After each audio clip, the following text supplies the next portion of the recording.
Topic आपका चल रहा है correlation. In that we discuss about correlation.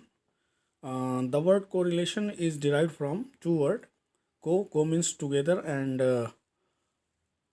Relation means होता है संबंध. Correlation means relation of one variable to the another. Actually जब हम कोई डेटा कलेक्ट करते हैं तो उनमें उन वेरिएबल्स में क्या रिलेशंस है उसको आइडेंटिफाई करने के लिए हम कोरिलेशन की स्टडी करते हैं.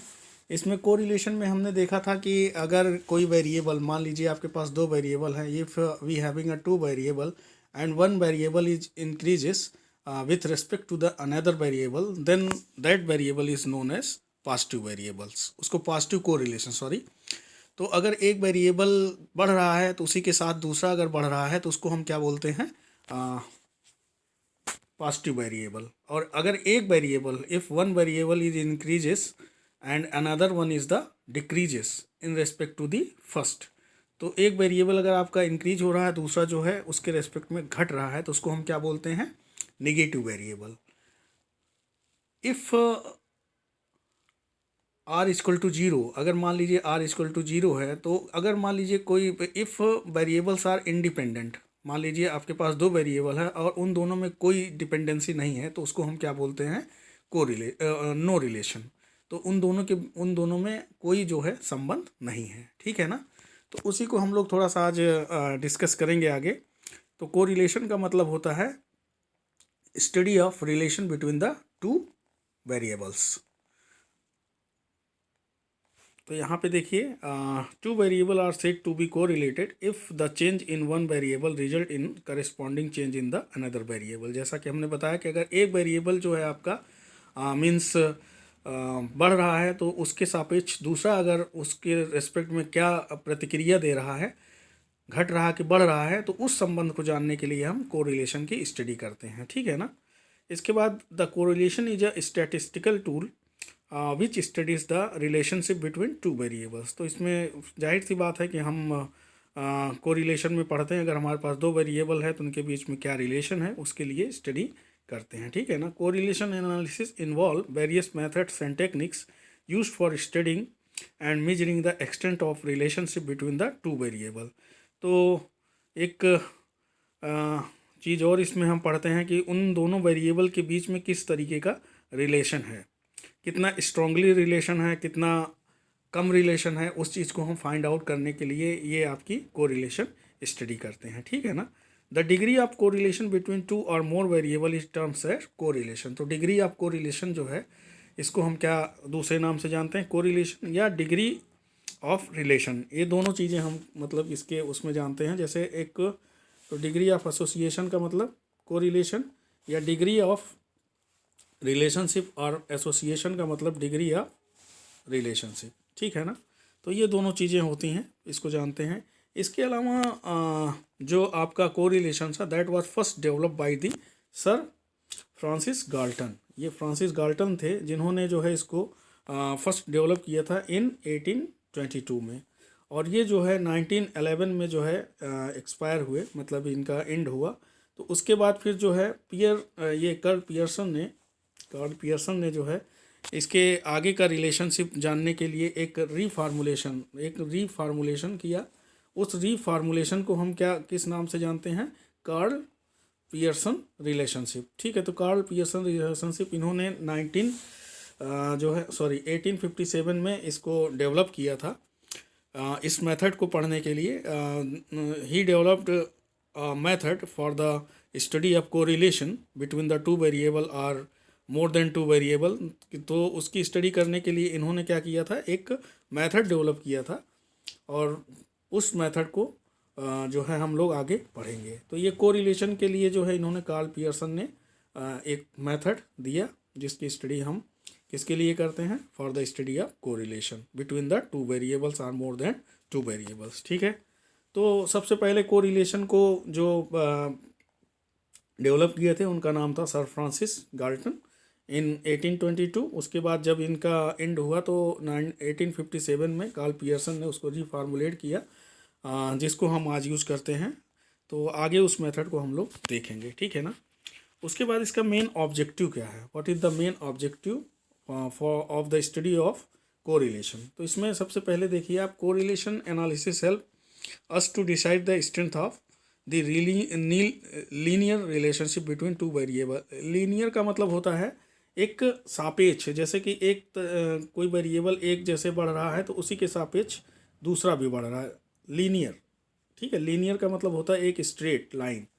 तो इस चीज़ की स्टडी करने के लिए हम क्या करते हैं, कोरिलेशन को फॉलो करते हैं। तो correlation analysis help us to decide the strength of the linear relationship between two variable. तो दोनों वेरिएबल के बीच में कितनी लीनियरिटी है उसको स्टडी करने के लिए हम क्या करते हैं, कोरिलेशन की स्टडी करते हैं।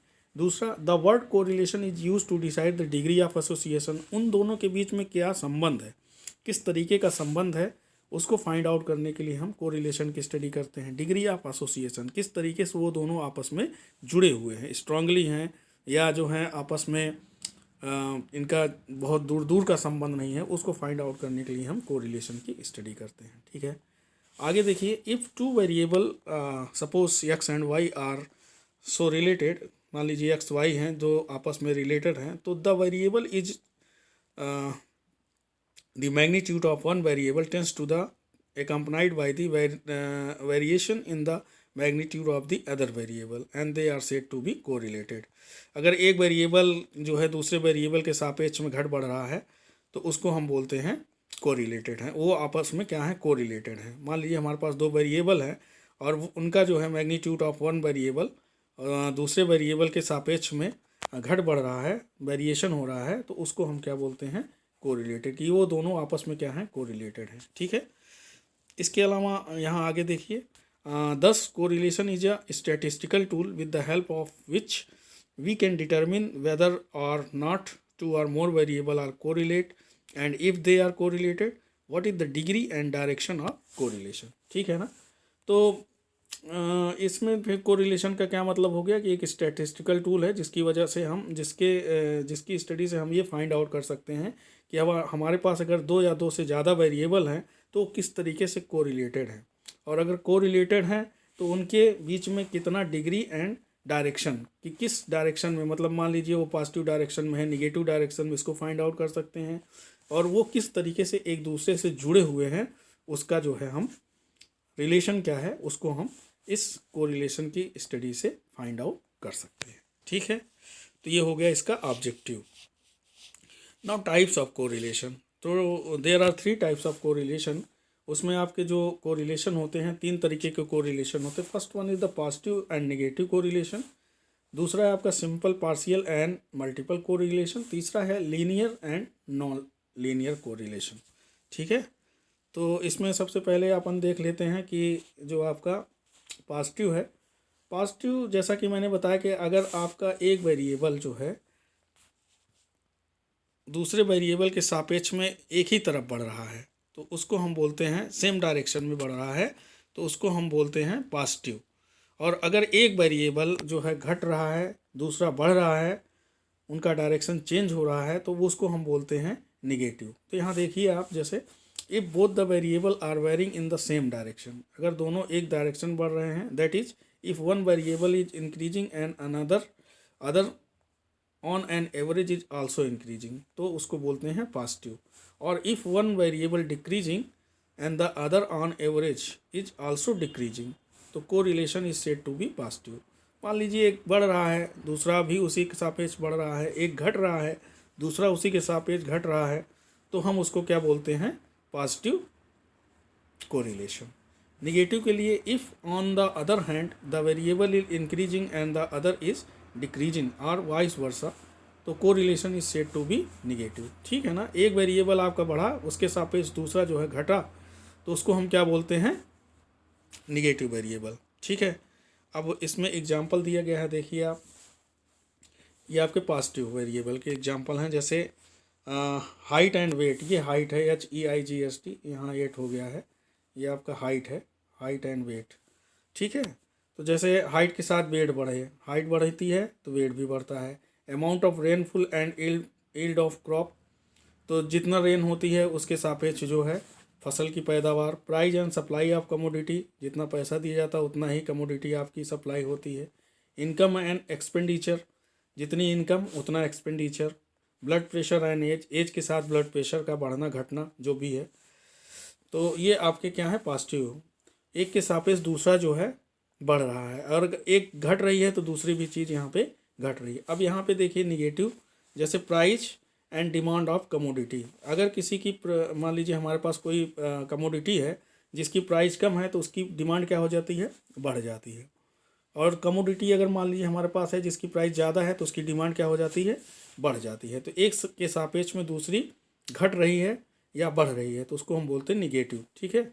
Sales of woollen garments and days temperature, तो जैसे जैसे अगर मान लीजिए आपका दिन का टेम्परेचर है, अगर टेम्परेचर घटता है तो सेल जो होती है वूलन कपड़े की बढ़ती है, और टेम्परेचर अगर बढ़ता है तो वूलन कपड़े की सेल घट जाती है। तो एक के सापेक्ष में दूसरे का घटना ये होता है निगेटिव, ठीक है। अब देख लेते हैं सिंपल और पार्शियल। यहाँ पे सिंपल क्या होता है, पार्शियल क्या होता है। When only two variable are studied it is a case of simple correlation. अगर हम केवल दो वेरिएबल की स्टडी करते हैं तो सिंपल कोरिलेशन होगा। इन partial and multiple correlation 3 or more variable are studied, ठीक है ना। पार्शियल और मल्टीपल कोरिलेशन में हम क्या करते हैं, मोर देन 2 वेरिएबल की स्टडी करते हैं। तो in multiple correlation 3 or more variable are studied simultaneously. Multiple में 3 या उससे ज़्यादा जो वेरिएबल होते हैं उसकी एक साथ स्टडी की जाती है, तो उसको बोलते हैं मल्टीपल कोरिलेशन। और पार्शियल में थोड़ा सा डिफरेंस होता है, यहाँ 3 और मोर वेरिएबल की स्टडी होती है, लेकिन यहाँ पे थोड़ा सा डिफरेंट क्या है, we have more than 2 variable but consider only 2 variable, ठीक है ना।